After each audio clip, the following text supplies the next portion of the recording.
একদিন বিশ্ব নবী সাহাবীদের মজলিসে দাঁড়িয়ে যুদ্ধের জন্য ফান্ড কালেকশন করছিলেন। তখন নবীজি সমস্ত সাহাবীদের উদ্দেশ্যে লক্ষ্য করে বললেন, কে আছো যে যুদ্ধের জন্য আল্লাহর রাস্তায় দান করবে?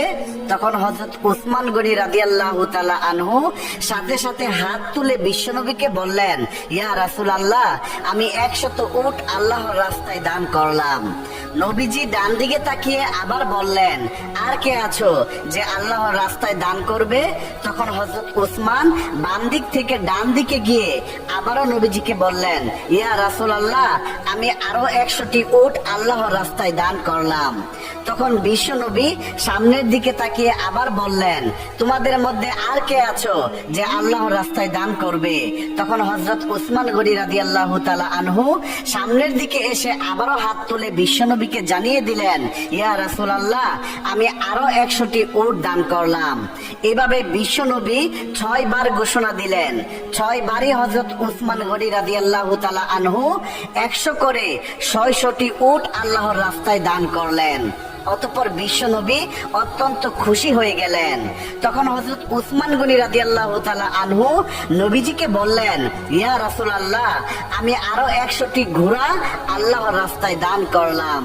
অতঃপর নবীজি অত্যন্ত আনন্দিত হয়ে গেলেন। এবার উসমান গনি নবীকে উদ্দেশ্য করে বললেন, হে আল্লাহর রাসূল, আমার দান এখনো শেষ হয়নি। নবী গো, আপনি একটু অপেক্ষা করুন, আমি এক্ষুনি ঘর থেকে আসছি।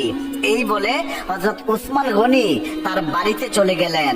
ঘরের ভিতর গিয়ে উসমান তার রুমালটি বিছিয়ে দিয়ে বিবিকে উদ্দেশ্য করে বললেন, বিবি, ঘরের মধ্যে স্বর্ণ অলংকার মুদ্রা যা আছে সবকিছু এই রুমালের মধ্যে রাখো। হযরত উসমান গনি রাদিয়াল্লাহু তাআলা আনহু বড় ব্যবসায়ী ছিলেন, তাই তার বিবি তাকে জিজ্ঞেস করলেন, কেন, বড় কোনো মহাজন পেয়েছেন নাকি এত কিছু পুঁজি খাটাচ্ছেন? তখন হযরত উসমান জবাব দিলেন, হ্যাঁ বিবি, আজকে আরশে আজিমের মালিকের সাথে পুঁজি খাটাচ্ছি। আজকের মহাজন সবচাইতে বড় মহাজন, আজকে জান্নাতের বিনিময়ে পুঁজি খাটাচ্ছি। এই বলে হযরত উসমান গনি রাদিয়াল্লাহু তাআলা আনহু নবীজির দরবারে এসে পৌঁছলেন।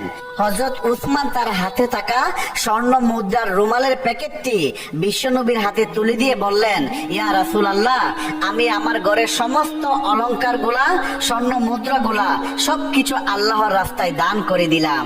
বিশ্বনবী রুমালের প্যাকেটটি হাতে নিয়ে আকাশের দিকে তাকিয়ে দোয়া করলেন, আল্লাহুম্মা ইন্নী রাযিতু আন উসমান ফারদিয়াত। হে আল্লাহ, আমি জমিনে আমার উসমানের প্রতি রাজি হয়ে গেলাম, তুমি আরশেও আমার উসমানের প্রতি রাজি থেকো। সুবহানাল্লাহ, সুবহানাল্লাহ। একদিন মা ফাতেমা জায়নামাজে বসে কান্না করছিলেন। এমন সময় বিশ্বনবী হযরত ফাতেমার ঘরে প্রবেশ করলেন। নবীজি ফাতেমার কাছে এসে ফাতেমাকে বললেন, হে মা ফাতেমা, তুমি তোমার জায়নামাজের কোনা উল্টিয়ে দেখো। হযরত ফাতেমা রাদিয়াল্লাহু তাআলা আনহা জায়নামাজের কোনা উল্টাতেই দেখলেন অনেক স্বর্ণ মুদ্রা সেখানে স্রোতের মতো